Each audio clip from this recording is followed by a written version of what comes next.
Semua orang yang hadir tercengang. Terutama Ren, sudut mulutnya berkedut pahit. Anda menyebut ini kegagalan? Lalu apa tahun-tahun awal kita dan godaan Mahkamah Agung? Apakah Anda gagal di tingkat keluarga? Tidak hanya Ren, tetapi semua orang yang hadir terdiam. Untuk mengatakan bahwa Lord of Light itu sombong, dia sebenarnya mencoba menempatkan dirinya pada level yang sama dengan Supreme Divine Court, yang memang agak arogan. Tetapi dari ekspresi dan sikapnya, tidak ada kesombongan seperti itu. Mengatakan bahwa Lord of Light sengaja menyebutnya sebagai kegagalan, untuk membuat orang lain lebih terkejut. Tetapi di wajah Qin Yichen, dia bisa melihat jejak kehilangan. Apalagi setelah dia muncul dan melihat begitu banyak orang, dia tidak menunjukkan sedikit pun. Semua orang yang hadir dibodohi oleh Qin Yichen. Mereka tidak mengerti bahwa mereka telah mencapai prestasi dan kemenangan yang begitu besar. Hanya perlu perjuangan untuk sedikit melonggarkan hukum besi. Dari Mahkamah Agung Tuhan yang tak terkalahkan ini bukan lagi sesuatu yang bisa dilakukan oleh kota terapung manapun. Tetapi di wajah Qin Yichen, mereka tidak bisa melihat kebanggaan apapun, dan mereka bahkan kecewa dengan pertempuran ini. Setelah Qin Yichen menjelaskan, dia memandang Ren yang ada di sampingnya.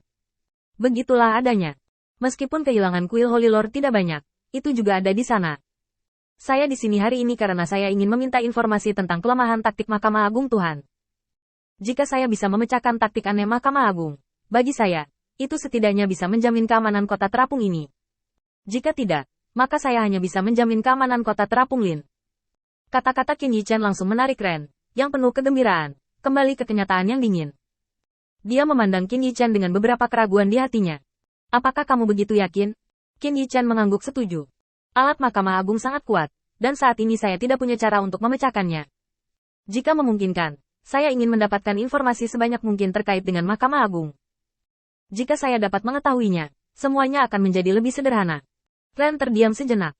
Pada saat ini, dia akhirnya mengerti mengapa, menurut pendapat mereka, Qin Yichen, yang telah mencapai keuntungan besar, begitu serius. Tidak ada yang lain, karena di depan Qin Yichen bukanlah kemenangan pertempuran, tetapi perubahan seluruh situasi pertempuran. Seperti yang dikatakan Qin Yichen, bahkan jika dia bisa bersaing, apa artinya untuk situasi pertempuran? Tidak masuk akal. Berapa banyak orang yang ada di Mahkamah Agung, dan berapa banyak orang yang ada di kuil Tuhan saja? Bahkan jika benar-benar tidak mungkin untuk meruntuhkan kuil penguasa cahaya di Mahkamah Agung Ilahi, dengan ukuran Mahkamah Agung, kota terapung Lin tempat kuil penguasa cahaya berada dikelilingi dengan santai. Saya belum melakukan ini sekarang, tetapi itu hanya karena masalah Starfield pembantaian api, yang menyebabkan Mahkamah Agung tidak dapat membuka tangannya. Semuanya sangat sederhana setelah tempat lain dikalahkan. Berapa banyak gelombang yang bisa dihasilkan Lin Floating City? Ini kenyataan. Dalam menghadapi raksasa seperti Mahkamah Agung, kenyataannya tidak berdaya. Dan ini juga sesuatu yang tidak bisa dihadapi dalam hati setiap orang. Mereka hanya bisa diam, dan mereka hanya bisa menikmati diri mereka sendiri di sini. Ren mengangguk. Memang, sepertinya memang terlalu dini untuk merayakannya sekarang. Tapi jangan khawatir, jika kamu mencari hal lain, kamu mungkin harus menunggu beberapa saat. Tetapi ini, aku akan meminta seseorang menyiapkannya, dan itu akan dikirimkan dalam 1 atau 2 jam. Qin Yichen sedikit mengangguk, dan kemudian menemukan tempat untuk duduk. Dalam pertempuran hari ini, Qin Yichen dapat dikatakan telah menggunakan 90% dari kekuatannya dan ingin melakukan serangan mendadak. Jika Anda ingin membuka medan perang kedua, itu adalah medan perang selain medan perang utama Mahkamah Agung dan kota penyempurnaan Beiyun. Sejak awal, tujuan Qin Yichen adalah untuk menemukan tempat bagi bawahannya untuk mengasah keterampilan tempur mereka. Kerugian berlatih di balik pintu adalah bahwa mereka tidak memiliki pengalaman tempur yang sebenarnya. Cara tercepat untuk menebusnya adalah dengan menemukan medan perang, melemparkan anak-anak busuk ini ke dalamnya, dan membiarkan mereka meningkatkan keterampilan tempur mereka dalam pertempuran yang sebenarnya. Ini adalah solusi tercepat yang dapat dipikirkan Qin Yichen. Dan setelah kota pemurnian Beiyun, jika kota pemurnian Beiyun dihancurkan, maka langkah selanjutnya adalah konfrontasi antara kuil penguasa cahaya dan Mahkamah Agung. Qin Yichen akan membutuhkan waktu untuk membuat orang-orang percaya di kuil Tuhan Cahaya beradaptasi dengan utusan ilahi dari Mahkamah Agung Ilahi. Mereka bentrok. Di bawah kesenjangan kekuatan absolut, bagaimana mempertahankan diri sendiri dan bagaimana memperluas hasil pertempuran dengan tepat, semuanya perlu diasah dalam pertempuran yang sebenarnya. Untuk mencapai tujuan ini, apa yang perlu dilakukan Qin Yichen sangat sederhana. Buka medan perang. Karena Frodro telah ditakuti oleh Athena. Setidaknya dalam pandangan Qin Yichen, Frodro ditakuti oleh Athena dan tidak akan pernah berperang di sini dengan mudah. Maka hanya Anda yang harus melakukannya sendiri dan memulai perang. Dan baik Athena maupun Frodsel akan mengerti apa yang mereka maksud. Medan perang kedua pada dasarnya adalah hal yang pasti. Kali ini, Frodro mengirim biji pagoda, yang agak bertentangan dengan Qin Yichen. Jelas dia mengerti apa yang dimaksud Qin Yichen.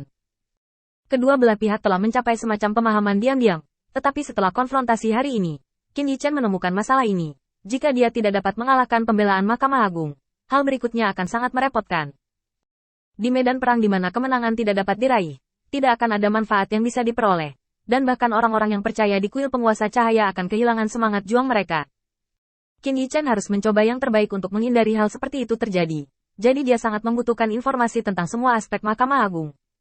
Ketika Qin Yichen duduk dan menunggu berita dari Ren, dia juga tidak menganggur. Dia menggunakan klon lagi dan membiarkan mereka menyimpulkan lagi dan lagi untuk menemukan cara untuk memecahkan sarana Mahkamah Agung. Tepat setelah Qin Yichen duduk selama sekitar setengah jam, cahaya terang menyala. Dan saat berikutnya, penguasa kota Liancheng tiba-tiba muncul di atas kota terapung Bloror. Dan dia tertawa terbahak-bahak. Oh, bukankah ini pahlawanku yang hebat Guangzhou? Cepatlah dan biarkan aku melihat apakah kamu terluka. Saat kata-kata itu jatuh, penguasa kota Liancheng sudah duduk di samping Qin Yichen dengan ekspresi gembira di wajahnya. Aku tahu kamu tidak akan pernah mengecewakanku. Apa yang terjadi kali ini? Tidak ada yang salah dengan kuil Lord Cahaya, kan? Bagus, tidak ada ruginya. Yang paling penting sekarang adalah membiarkan kuil Dewa Cahaya beristirahat dengan baik. Bagi kami, perang baru saja dimulai, dan kamu masih perlu membuat lebih banyak persiapan. Jangan terlalu cemberut. Kamu telah melakukan pekerjaan dengan baik kali ini. Datang ke sini. Aku memberimu ini. Karena itu, penguasa kota Beiyun Liancheng langsung menyerahkan cincin penyimpanan ke Qin Yichen. Kemunculan tiba-tiba penguasa kota Liancheng mengganggu pikiran Qin Yichen. Dia melihat pemandangan di depannya dengan ringan, dan tidak mengatakan apa-apa, hanya menggelengkan kepalanya. Tidak dibutuhkan.